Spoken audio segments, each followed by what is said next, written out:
Brett, welcome to the show. Thank you so much for having me. It's a pleasure to be here. Awesome. All right, sir. Top three movie trailers you love all time. Can you name them? Top three movies, movie trailers that I've worked on, or just in general across the industry. Let's take you out of the equation, sir. Okay, all right.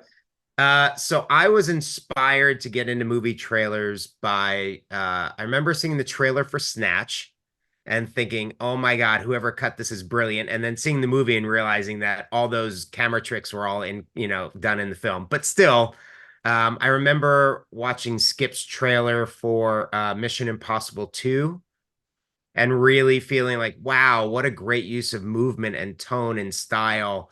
Um, and then I'm trying to think of another one that I just absolutely loved. I was at Trailer Park with a buddy of mine who now owns Wild Card, and he did a trailer for Walk the Line that I just thought was epic.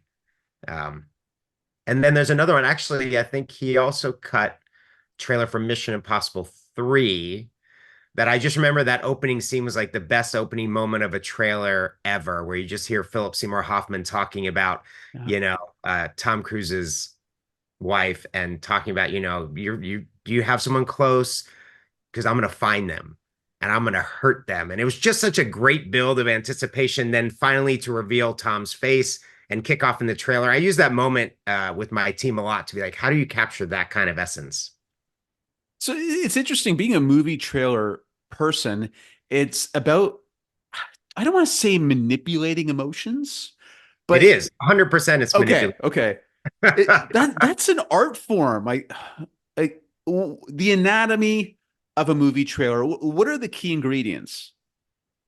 It's interesting because I did a class, a workshop that you can go to online. It's through a website called Train Robber, and it's all about entertainment industries. And so we did a probably a 5 hour workshop on what I think makes a great movie trailer. And it wasn't necessarily how to edit a great movie trailer, although that's coming. But I really think it's five things. It was always five things that made a great trailer. Now I feel like maybe it's four and a half, but Hmm. um obviously storytelling, storytelling, storytelling, right? You've got to, how do I get you and hook you and intrigue you and give you just enough, but not too much.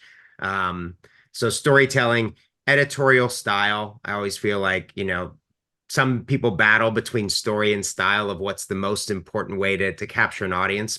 So style, music. Music is everything in a trailer because that's really what sets the tone and captures the emotion and allows you to create something memorable, which is why a lot of times we use very popular songs or music that you already know because it puts a familiarity to the project. Um, then motion graphics, there's a style and etiquette to motion graphics and how they're used from a main title to internal cards to anything additive that you can make the trailer your own. And I think a great design that really fits and matches the style of the film is crucial. And a lot of times we're creating those from scratch, usually before the film is finished.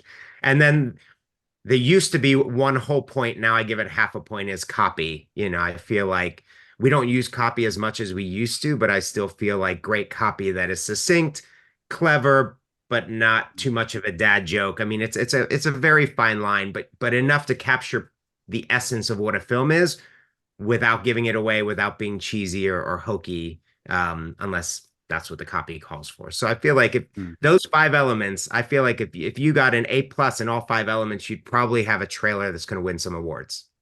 Absolutely. So when you receive the footage, that sets the tone for the trailer, no? Or is it up to you to come up with the total tone? It's usually up to us to create the tone. When we Okay. get a film, whether there's music in the film or not, we usually receive the film without music tracks. Mm. Sometimes they've got great songs in the film, but most times those films are only licensed for the film itself and not for marketing. So it doesn't mean you can actually use it. So we have a great music supervisor who's got good instincts, and we can sit and say, hey, I want something that feels like this. We can pull other trailers, other films that we think are vibe like it, um, but really, yes, the footage dictates a lot of it. And at the same Mhm. time, we can manipulate that story six ways from Sunday. There's always multiple storylines in a film. Oftentimes, our clients are coming to us and saying, what's the storyline that's going to capture the biggest audience? And then there's times where the movie storyline itself is either not as great as it could be, or the storyline is too complicated and interwoven that, like, how do we simplify this? And sometimes that means fabricating some of the storyline to make it simple enough for audiences to process and still be interested in the film.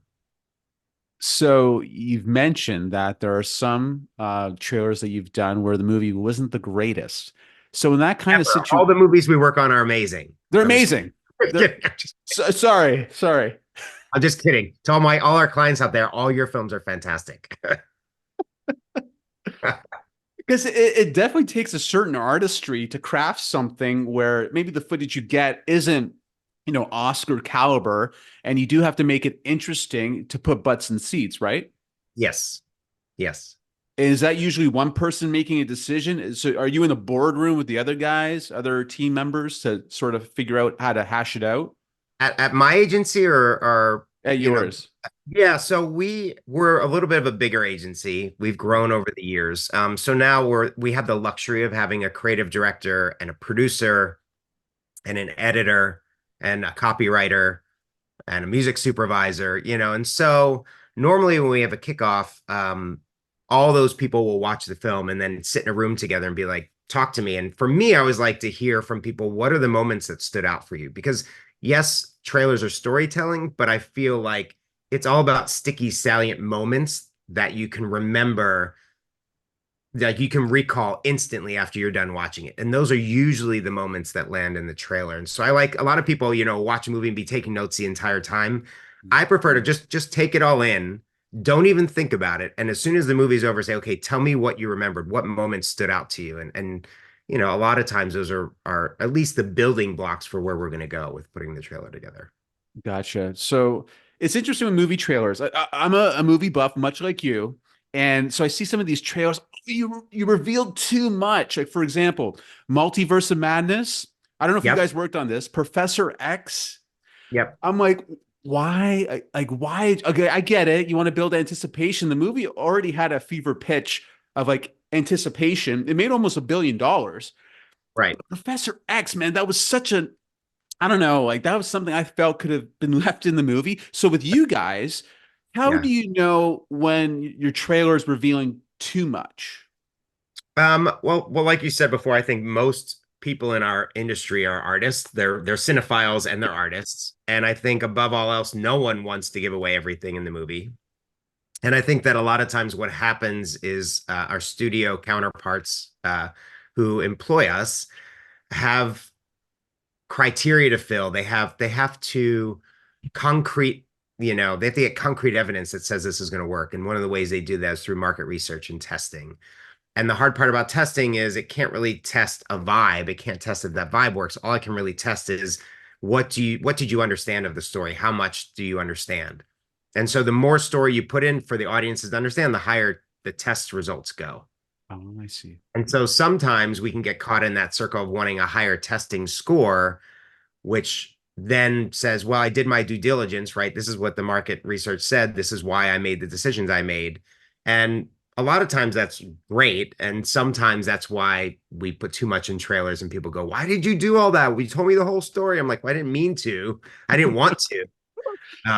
Although it does seem like the tides are turning a little bit. Like we still rely on testing, although maybe not as much as we used to. And I feel um, it's really fascinating to me of audiences today, younger generation today, to me from the outside feels like they don't want to be marketed to. They're like, just show it to me and I'll decide whether I like it or not. And I don't want you to tell me I'm gonna like it. I just want to like it because I like it or I don't, you know.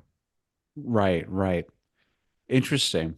So, okay, so do you ever in the creative process when you guys are putting the trailer together, do you ever have the movie director or the TV showrunner, streaming people like in the room with you? Hey, Brett, that, maybe we should try this, that, or are they out of the picture? That really depends on the studio Okay. and what their relationship is like with the director and how empowered that director is. Through the course of my career, I've definitely had both. I've had where, you never see or hear from the director at all. You're only dealing with the vice president or senior vice president or president of marketing at the studio, which is probably more the norm. they're the ones that walk in with the filmmakers and the filmmakers download to them and then they download to us.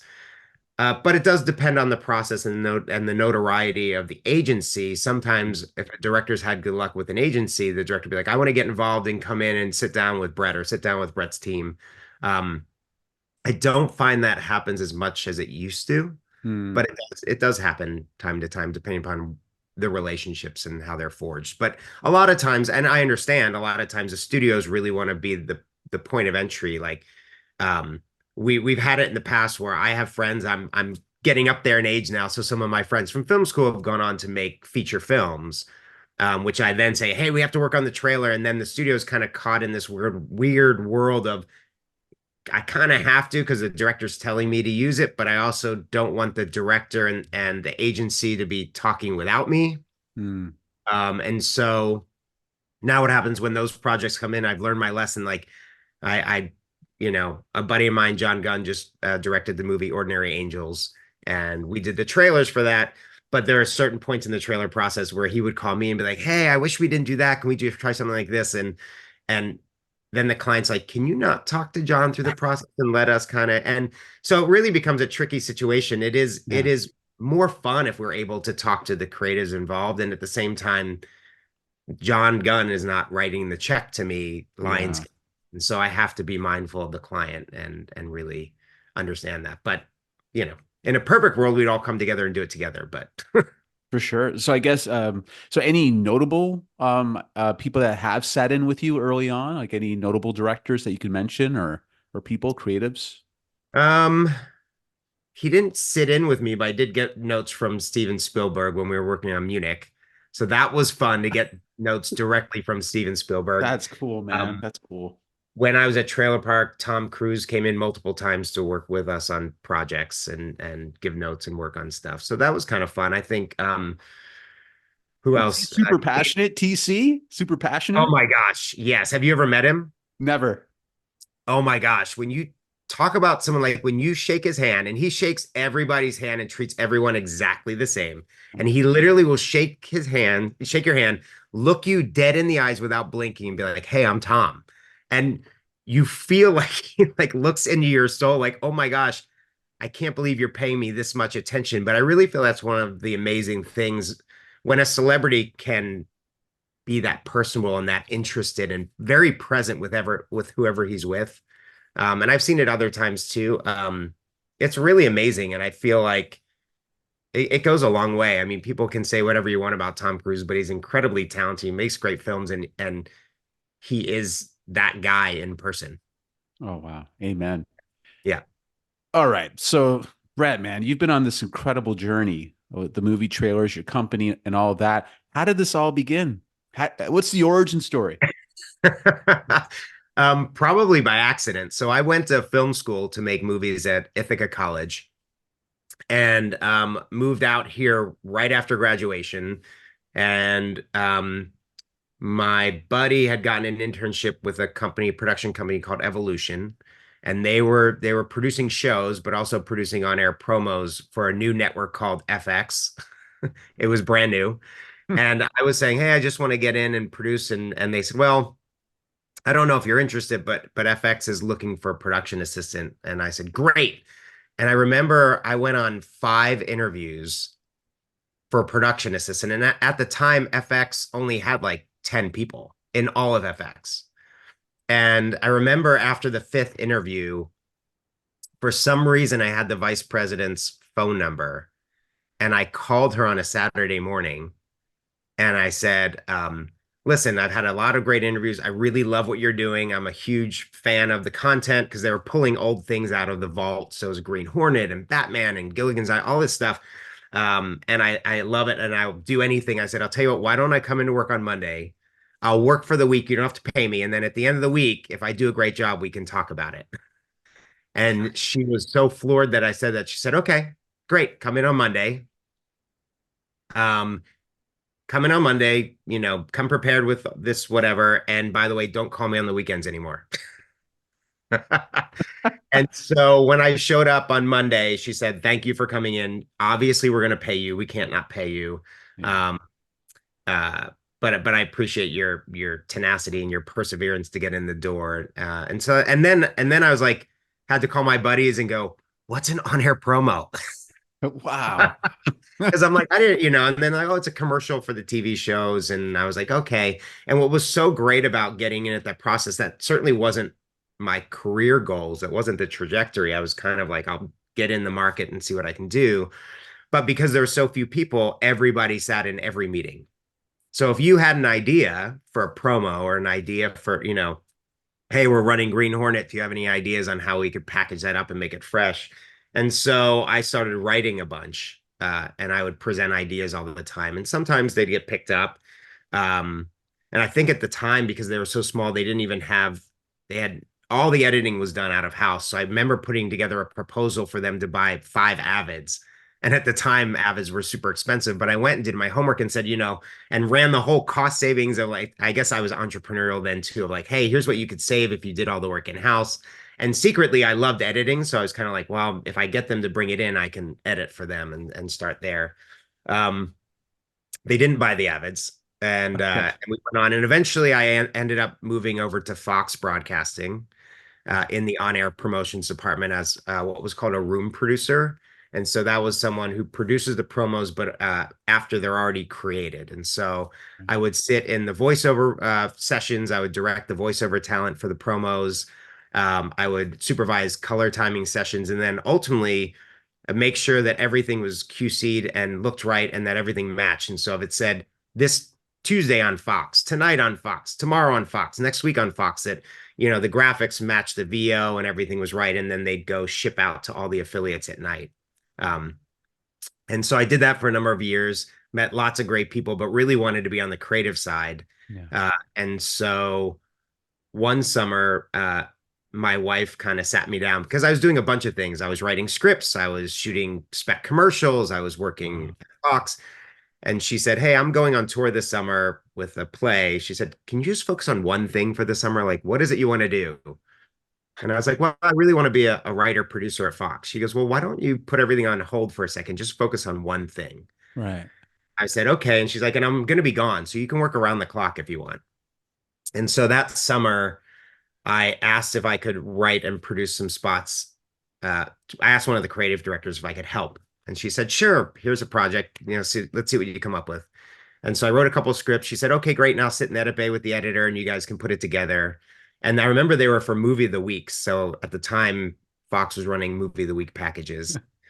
And I think the first one was, oh God, what was it? It was Demolition Man. Nice. And so I remember cutting, sitting down. I wrote the scripts. I sat with the editor. We put it together. And then the creative director took it into a meeting and they liked it and said, okay, great. Now do the cut downs. Cause you do a 30-second spot. And then if that got approved, you do a 20, a 15, 10, and 5 for air. And that was a whole package. And so, and by the way, I was working, 10 to 6, my day job, and then writing and producing and cutting these things from like 6 to midnight Wow. or later. And so that turned into doing all the packages for all the movie of the weeks because that creative director was like, oh my God, this guy's doing it. He's doing great. I don't have to do it. I can focus on my other stuff. And so I did, probably 10 to 12 different packages by the end of the summer. And I remember at the end of the summer going into the boss, the president of marketing at Fox and saying, hey, listen, I've been doing all this stuff. I know it's a process, but when can I be promoted to a writer producer? Nice. And I remember he looked at me and he said, I think you should look for another job. Wow. And I was like, what? I'm like, I just spent all this time, effort, and energy. And I realized after the fact two things. Number one, that was the best thing that ever happened to me, even though at the moment I was crushed. Hmm. And number two, they had already gone through trying to promote someone from my position into writer producer a couple times, and it worked to varying degrees of success. And I think he was a little burnt on that idea. But what ultimately happened as a direct result of him saying, find another job, is I started asking around. I got a lead to go to a company called Studio City with Stu Weiss. And I remember my girlfriend at the time, who's now my wife, we were looking for apartments in Studio City. And there was one we found, there's a gorgeous townhouse, and it was just way too expensive. It was like, I can never afford this, but it is beautiful. So I go into the interview with Stu, and I sees the reel of all these Fox promos. And he literally did the old school Hollywood thing where he said, okay, I'm going to write a number on a piece of paper and slid it over to me. And I remember flipping the paper over, seeing the number and flipping it back over and pushing it back to him and saying, thank you very much. I really appreciate that offer. Can I have 24 hours to think about it and I'll get back to you tomorrow? Really calm and cool, Mm. like, um, and so I left that meeting. I drove down the street to Laurel Canyon and Ventura. And I remember there's a Shell station with a payphone. And I called Pam, I called my now wife and said, hey, did you like that townhouse? And she said, yeah. I said, tell them we'll take it because I just doubled my salary. Oh my God. Wow. That's amazing. Um, and so, but that was a job where I was a writer, producer, and an editor, and I hadn't been editing in a while. And so that was one of those times where it's like, you can edit too, right? I'm like, of course I can edit, and jump in and with both feet just dove in and found that that was probably the best creative position I've ever had because it was very much like a boot camp.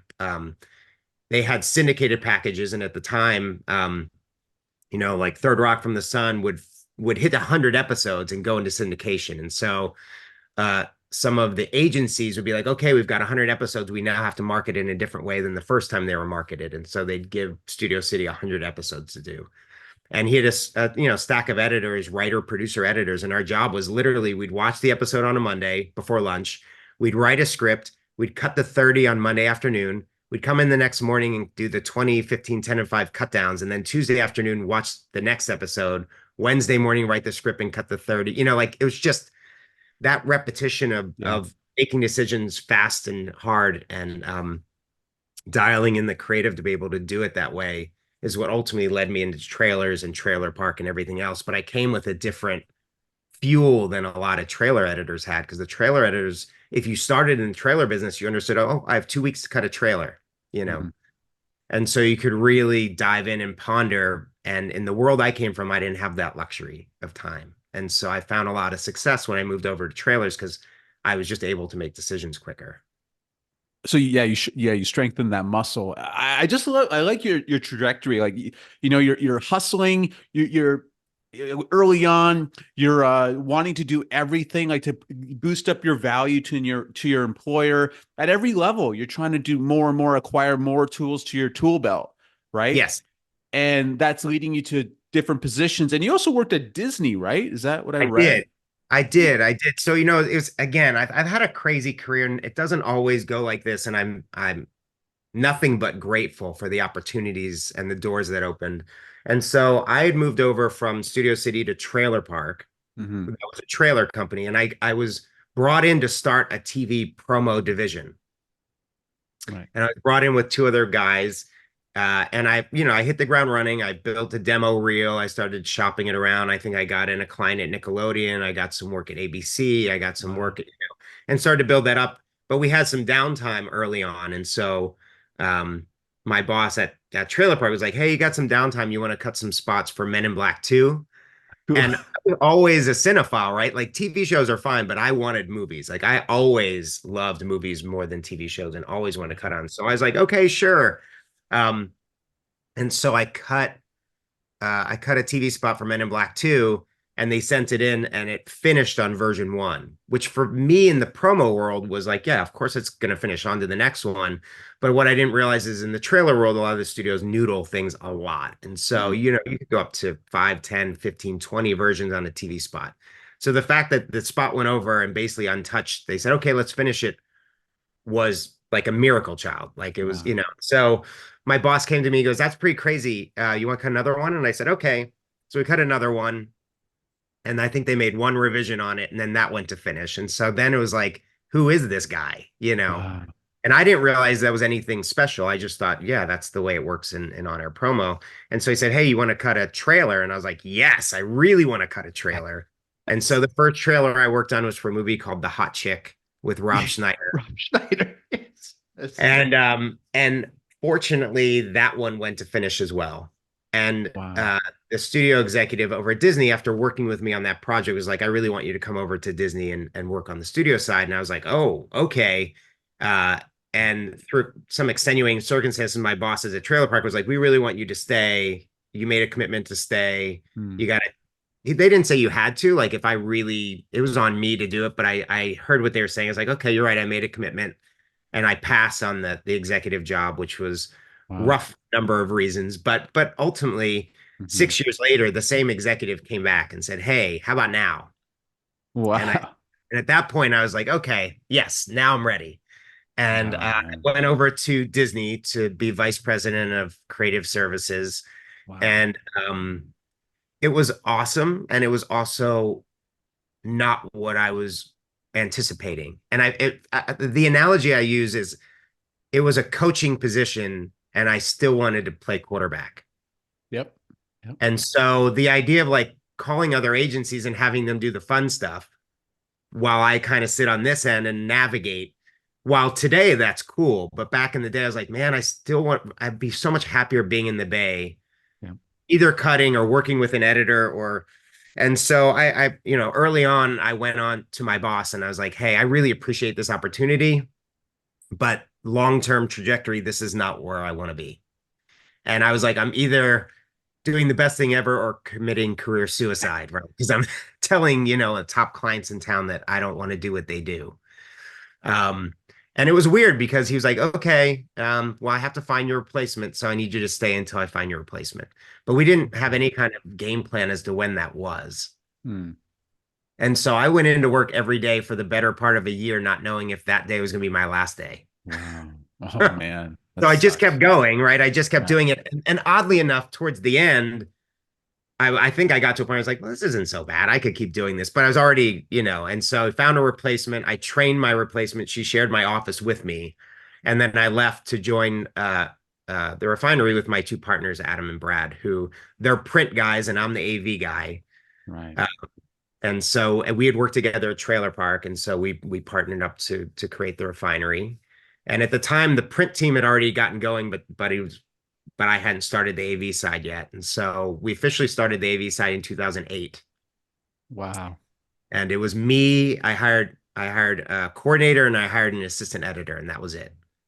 So every Wow. job, it was back to the writer, producer, editor days, like every job that came in. And I know I could talk for hours. So anytime you want to stop me and be like, move on, let me know. Listen, But man, it's like, I'm a movie geek. Like I'm enjoying this process of your career, like entertainment business. I love that kind of stuff. Hopefully, the listener viewer likes it too. I'm sure they do. yeah, hopefully it's engaging. I do have a great story when we first started the business, and I lean on this a lot. So I was writing, producing, and cutting everything. So I got a trailer to work on for Fox. It was for a movie called All About Steve with Sandra Yes, Bullock and Bradley Bradley Cooper, which Cooper. Yep. not not not their best work. Their work rate, maybe not the best movie. But I remember getting assigned a trailer to work on. And so I worked on a trailer and my client came in to the office. And at that point, my portion of the office, there were three offices. I had a desk with a laptop, a TV on the floor, and that was it. And he Wow. said, hey, I want to come over and work with you. I said, you can come over, but I have to put out like folding chairs because I don't have anything yet. He goes, oh, no problem. So he comes over Wow. and we look at the structure I had. We talked about music and structure and everything else, and came up with a game plan for a trailer. And he said, but I need it by the morning. And I was like, Wow. okay, all right. So he leaves at 10 o'clock. I cut the trailer till like 4:30 in the morning. Obviously no one else was in the office. So I then burned a DVD myself. We Wow. had a whole game plan where he gave me his address. He said, I'm gonna leave the passenger window cracked just a little bit, just slip the DVD in my car in the morning. So I drove from, Sherman Oaks all the way to uh, you know, where was it? Beverly Hills area. I went to his car, slipped it in the window, drove home. By the time I got home, it was like six something. And I went to Wow. sleep for like an hour and a half. And I got a ping on my phone that he said, okay, I'm walking the meeting. I'll call you after. I'll meet you in the office. And I was like, okay. So the meeting went well. He showed up. We went back into work. And then I think I worked that whole day until 10 or 11 o'clock at night. And I remember coming in the next day, and our CFO at the time saw me, and I had bags under my eyes, and I was bleary eyed. And he's like, "You okay?" I'm like, "Oh, dude, this has been like the hardest 3 days of my life." And he said, "You know what? One day the company is going to be bigger, and you're going to have a bunch of people working for you, and some punk's going to walk down the hallway, look at you, and be like, 'What do you do here?'" And at that moment, because of this whole experience, he goes, "At that moment, you'll know you've made it and the company is successful." Right. Well, the prophecy has been realized. You have your own company. I'm sure there's young punks looking at you like, do you Yeah, I work think here? I think I'm at the point now where some people go, "What are you doing?" It's interesting. It's so interesting, Brett, you describing your story about being overworked and stuff. I worked in the sports media industry up here in Canada, doing reporting, voiceover work. I was always paired with an editor and an editor bay. The stuff these guys had to plow through, the workload, you Yeah, guys were a thankless job at times. yeah. So just describing that reminded me of my days being with an editor. The producer comes into the bay, guys, sift through this footage, edit something. Yep. Like so, dude, man, I get it. I get it. Crazy, and it's hours upon hours upon hours. But I will say, and even to this day, if I sit down and edit, and I'm editing something for my kid's talent show because my wife is running the talent show, but it is the same thing where I can sit down and edit and not realize that like 3, 4, 6 hours have passed by, and I look up, I'm like, oh my God, what just, I was Yeah. in the editing vortex. But I Yeah. think when you can do something that you love, that you lose sense of time is a good indicator that you're doing something you love. Absolutely. And with other, like, I don't know if it's the same today. The foot, it takes time to sift through the footage, right? That the Oh, most painstaking part? it's only painstaking when you're in a limited time crunch, like Yeah. if that's where it's really painful because you're like, I can't really dig into this the way I want to. I've got to kind of Mm, skim and search and make fast decisions and go. And I think that I've right. been blessed with, the 10,000 hour rule, being able to do that so much that I can put together something really quickly and it's pretty decent. I do miss the times where it's like, oh, you have 2 weeks. It's like, okay, when we talk about breaking down a film and our editors will go through for 2, 3 days where they're literally logging every shot, every great line, every sound cue, um, Right. figuring out ways to craft the story. And nowadays with Premiere, I don't know, have you cut in Premiere before? No, I know of the program. Yeah, yeah. Now, I mean, with the advent and inclusion of AI, and now that you could actually, go through and have Premiere transcribe a scene for you, Wow. and then not only can it transcribe the scene for you, but then you can do a search and you can find words and sentences and clip them out from a Word doc, and it'll throw that clip of video onto the timeline for you. I mean, it really is we're in such a different world today where things that took us days now take minutes, Yeah. and there's so many shortcuts and so many ways to keep crafting and keep building. Um, and it's, I just had a friend of mine who's in the AI space come and talk about some of the things that are happening in the AI space. And it's such a weird thing because at first I was like, let's look at it as a tool. Like, how is AI going Yeah. to help us do what we can do faster, better, stronger? And then realizing like you actually have to break down the way you think about things because AI is not processing it the way you process it. And I'm That's right. realizing that the next generation of people doing what we do Hmm. will use AI to some degree and it won't even be a thought. Like, I feel like it's like when we went from linear editing to non-linear editing, right? The Yeah. idea that like you have to go piece by piece by piece in a row, and then all of a sudden digital non-linear editing comes around and you can move things around at the click of and you're the people who could only cut on a flatbed, their brains exploded because you're like, I don't understand how this works. Yeah. And I feel like we're on the precipice of that happening again. So I'm glad you brought this up, Brett, in terms of AI, because it's obviously eating the lunch of many different industries. So I don't know if you're aware of this website, Opus Clip. They do short video clips like for YouTube Shorts, TikToks. Yeah. The way it works is you plunk in like a YouTube video into the site and it spits out like 20 different YouTube shorts, has headlines, description, all that sort of thing. Do you think, just thinking about the future of movie trailers, could it come to a day? I'm not saying it will. Disney goes, yo, I don't need Refinery because I'll get our movie footage put it into this website, it'll spit out movie trailers. Are you worried about that? 100%. Okay. Yes. I'm Okay. I'm I'm hoping, much like, could AI replace actors with actors that look like actors, but they're just, Mhm. all AI. I think at some point, yes, I still hold out hope that the human element of surprise, the human element of emotion, something that we think and feel and can communicate, still needs to be an additive to the equation. So, is there a world where you could put in the footage from a movie and say, okay, pump out a trailer? And by the way, pump out 75 trailers and I'll watch each one of them. And then I'll pull the pieces from the things I like that you've randomly put together and say, okay, here's, and whittle it down Mm, to the point where like, okay, that's a pretty good framework for a trailer.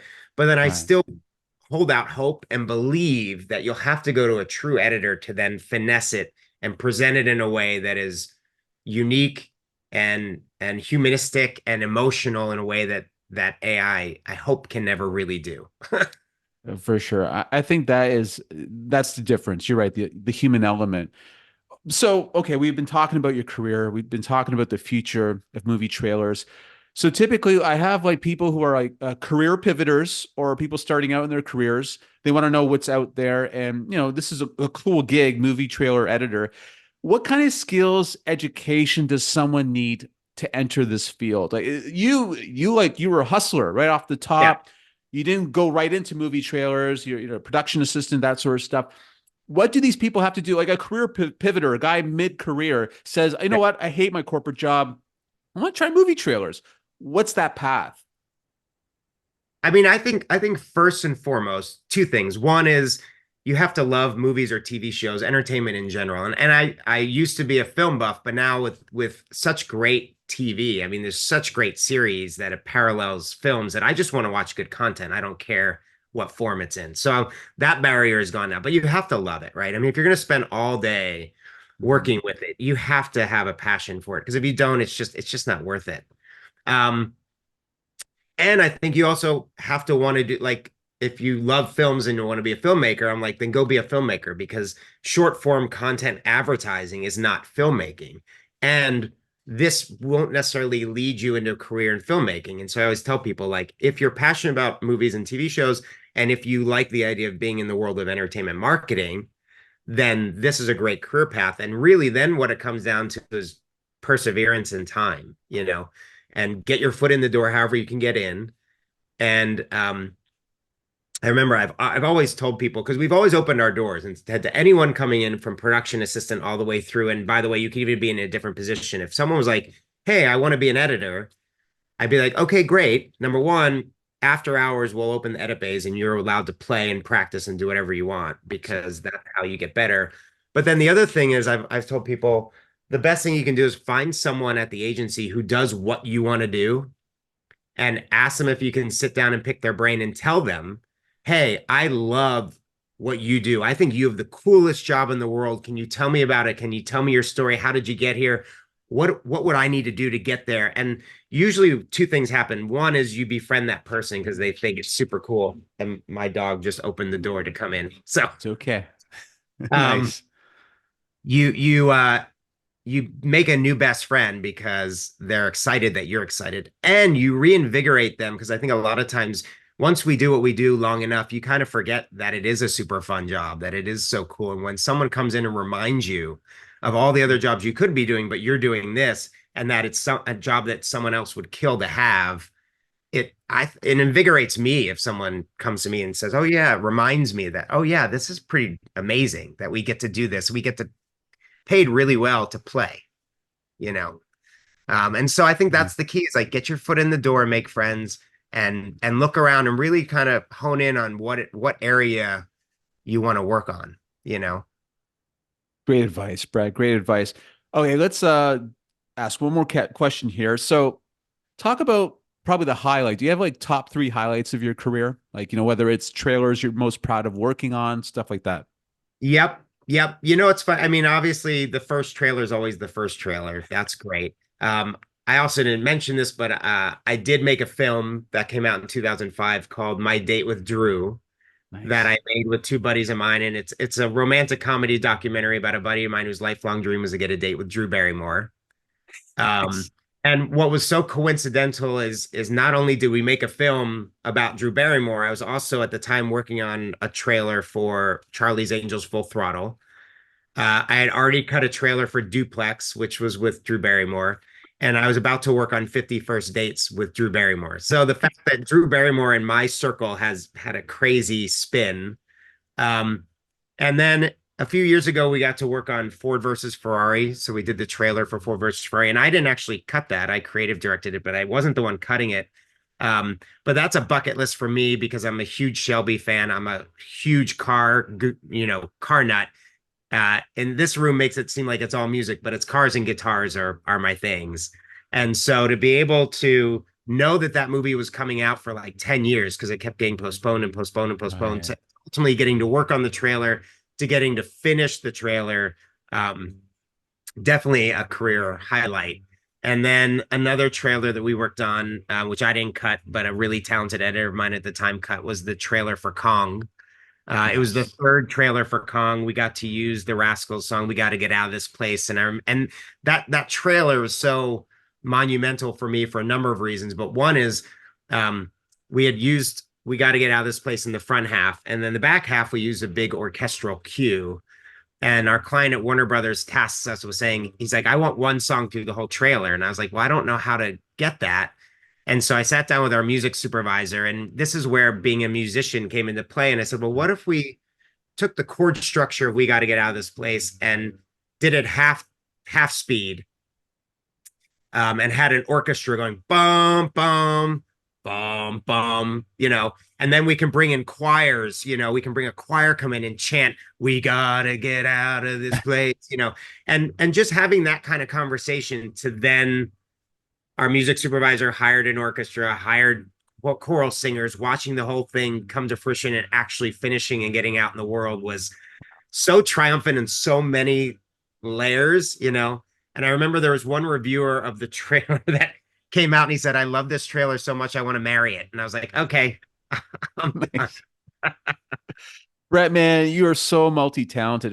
For the listeners out there who can't see this, he's got a ton of guitars in behind him in his room here. I'm sure they all have a story, Brett. For obviously a conversation for another time. But sir, this has been great. Can you tell people where they can find out more about you, get in contact with you, and also the refinery? Where can they find that? Yeah, so you can go to therefinerycreative.com. That's our website. I'm on LinkedIn under, I think it's just Brett Winn. I'm also on Instagram under Brett C. Winn. I'm on Facebook. And then I'll throw out my email if anyone wants to. You can certainly hit me up at Brett. It's just BRETT at therefinerycreative.com. Happy to help however I can. It's always funny because, I've thrown this offer out to a lot and very few ever take me up on it. But, happy to help anyone I can. Awesome. Brett, thank you so much, sir. Thank you. This was so much fun. I do this anytime. Thank you. All right. Thank you, Brett, for being on the show. What a freaking cool job you have. Thank you so much for sharing your insight, wisdom, experiences about it, also the behind the scenes aspect. Thanks again. Totally appreciate it. All right. That's it for this episode. Please feel free to subscribe to my YouTube channel and podcast. Until next time, take care and have a great one.